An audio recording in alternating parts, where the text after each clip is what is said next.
All right, let me just ask all of you, how low do you think the prime rate will go? I think there's a strong possibility it's going to drop as low as 6.5%. I can't see it going as low. 5. With me, Pat Cashman, Tracy Conway, Bob Nelson, Bill Stainton, Nancy Guppy, Steve Wilson, and Ed Wyatt. And starring John Keister. How come you call this show Almost Live? Well, it's just a title weekend. Yeah. You see it as it happens. So even though it's technically on tape, it represents something that largely occurs live. Sure. So in effect... Thank you.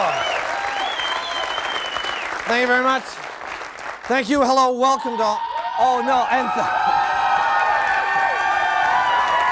No. Oh.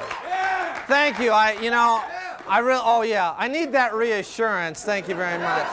I really do. I need that positive reassurance because I'm under a lot of stress. I mean, it's this time of year, because now I've got 3 sons, 3 little boys. It's always stressful when you take 3 small boys to see Santa Claus.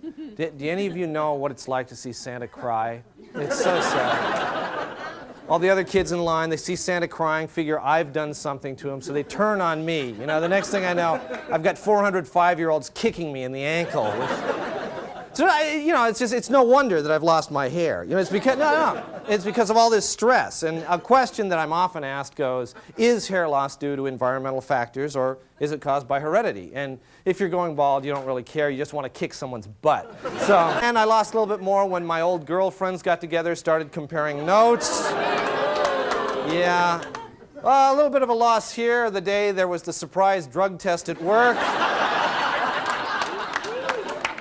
Major loss here when my wife flipped off the Gypsy Joker biker gang on the highway. And sort of the final follicles when I thought the undercover policewoman looked lonely and would like a date.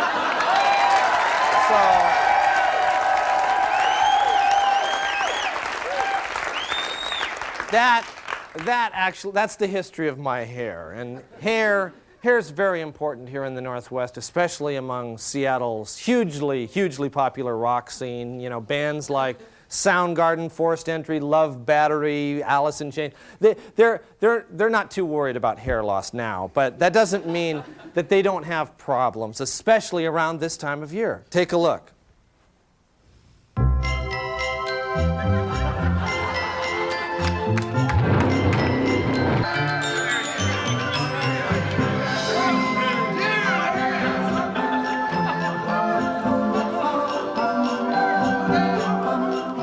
All the rockers in the rock candy bar liked Christmas a lot, but the grunge who lived in the apartment next door did not. Some say his head was not screwed on right. Some said his Doc Martens were... And now it was Christmas time again this year. And they'll be hanging their beer cans on the tree, he said with a sneer. And then the rockers will sit down to their feast. They'll eat Doritos and Cheetos, Mad Dog and cheap beer. And then they'd do the thing the grunge most feared, the thing that kept his ears ringing. Every rocker in rock candy would start singing. Taboo-tore, taboo-tore, welcome Christmas, Christmas Day. Hey! Taboo-tore, taboo-tore, welcome Christmas, Christmas Day. He had to stop Christmas in a coat, and he chuckled and clucked. What a great grungy trick. With this coat and this hat, I look like a grungy Saint Nick. The rockers had passed out from drinking that crap and settled down to an afternoon nap. Then in came the grunge without making a peep to steal all their presents while they were asleep. He got Doc Martens and flannel. And taking everything from them, the rockers would find out no Christmas was coming. And when they woke up, he knew what they'd do. Every rocker in rock candy would cry, boo-hoo-hoo. Then the grunge put his hand to his ear. Now that is a sound I simply must hear. Welcome Christmas. But the sound wasn't sad. He couldn't believe the door. So he picked up his bag of toys so handy, and the grunge headed back, all the way back to Rock Candy. Both eyes. But most important, he learned to love Christmas.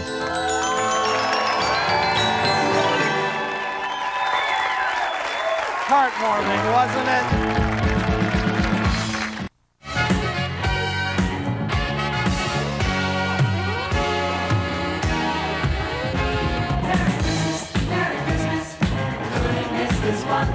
Promotional consideration for Almost Live provided by Ballard Computer in Seattle, Kirkland, and Tacoma.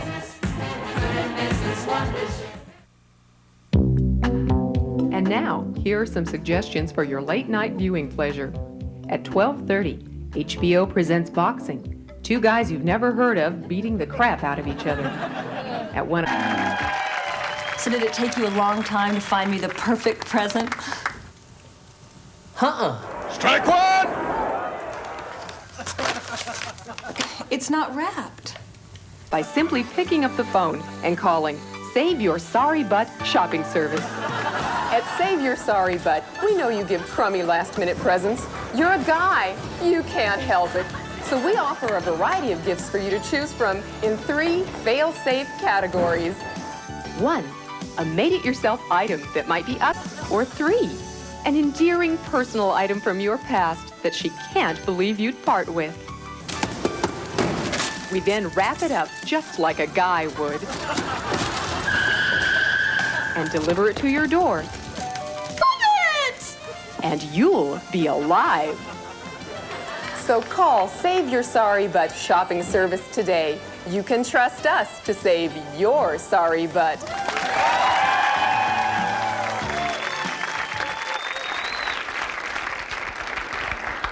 If music be the food of love, play on. Shakespeare. Beautiful words, aren't they?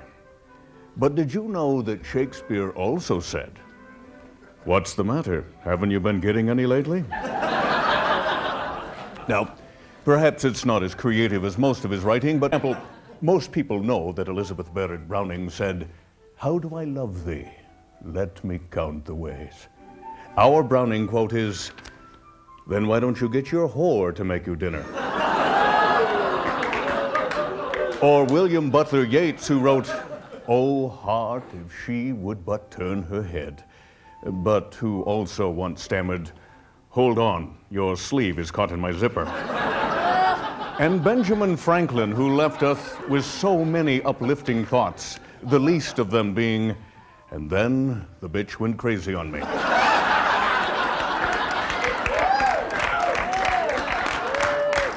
Less Than Memorable Quotations also has special chapters for different kinds of below-average sayings. There's the somewhat less than famous last words section, which includes Bob Marley's quote, "Hey man, who's been smoking my stash?" And Custer's forgotten line, "What large group of Indians?" And then there's a chapter entirely devoted to the first draft versions of what later became famous quotations. For example, did you know that Charles Dickens' "It was the best of times, it was the worst of times" started out as, "Lots of stuff had gone down recently, some crappy, some not so crappy." And Christopher Marlowe wrote, "Come live with me and be my love." But who would have recognized the original? With the way you're putting on the pounds, you ain't gonna do any better than me. And we all know the phrase, "Mighty Casey has struck out," by Ernest Lawrence Thayer, which barely looks recognizable as, "Casey whiffed for a 3rd strike, and the crowd started chanting, 'You suck, Casey.'" Well, just a brief look.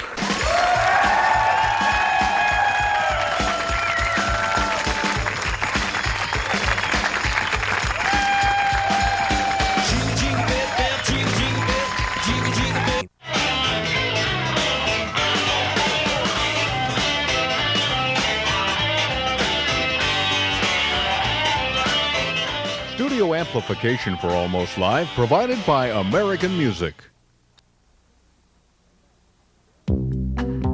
And now, here are some suggestions for your late-night viewing pleasure. At 12:30, watch NBC's Contractual Obligation Tony Danza Christmas Special. At 1 o'clock, ESPN presents Great Moments in English Soccer Violence. Tonight, Manchester United fans versus the Italian police. And at 2 o'clock on CBS, it's Rescue 844, the tragedies of nearsighted people who misdial during emergencies. Stay up late and watch more TV.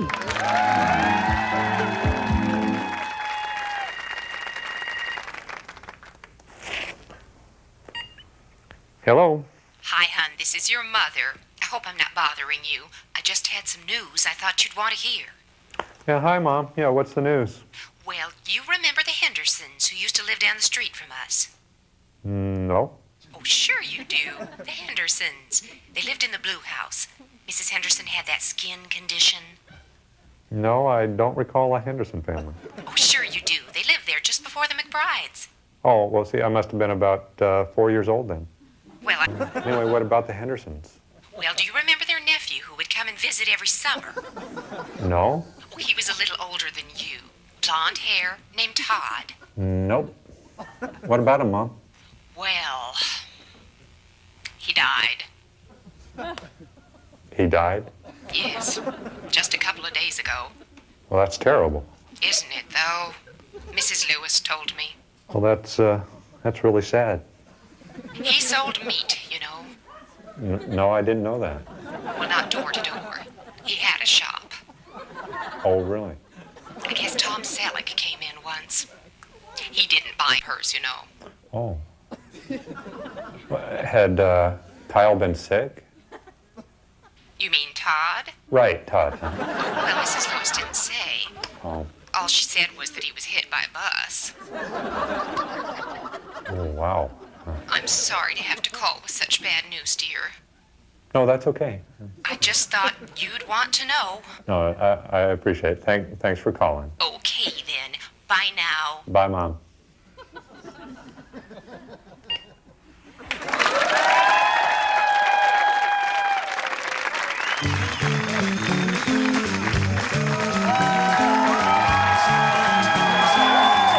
Good evening and welcome to the John Report. I'm John, here's my report. Fred Meyer has hired 5 women to play Santa Claus this Christmas season, and in a surprise move, Nordstrom has hired 5 smelly old fat guys to work the Clinique counter. Well, a tax increase in Federal Way has brought surprisingly few complaints from its citizens. When asked why, a local resident raised his arms expansively and said, "You just can't put a price tag on this quality of life." Well, the director of MIT says Nintendo's entertainment games will soon become the primary channel through which children acquire knowledge. He also said that in the future, everyone will bow down and worship him. A Seattle Times poll has voted Cairo's John Carlson one of the most annoying people of the year.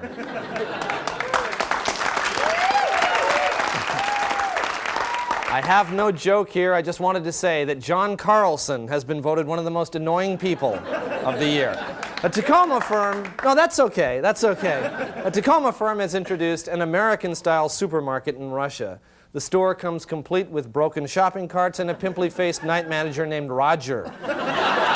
King County has hired an artist to show people how to make wrapping paper from newspapers. The artist said the trick to making a really nice-looking package is to always make sure that Emmett Watson's picture is on the inside. Well, federal spotted owl rulings have disrupted the expansion of the White Pass ski area. According to the rulings, no more building can occur until the owls are given their own chairlifts and rope tows. Finally, 4 Seattle area movie theaters are now offering crying rooms for infants. A crying room for adults is being considered for the Kingdom. This has been the John Report. Thank you, and we'll be right back.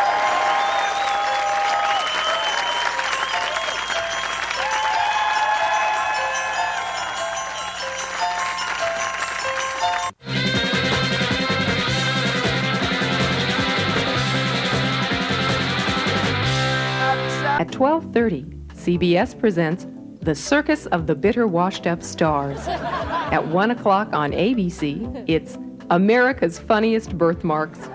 And at 2 o'clock on Showtime, Kevin Costner stars in My Ever-Changing Accent. Stay up late and watch more TV.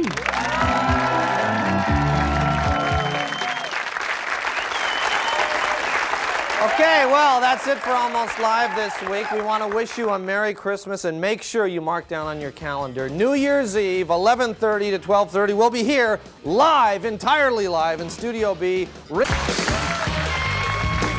Promotional consideration for Almost Live provided by Pizzeria Pagliacci, featuring traditional and gourmet pizza by the slice. Pizzeria Pagliacci, rated Seattle's best pizza.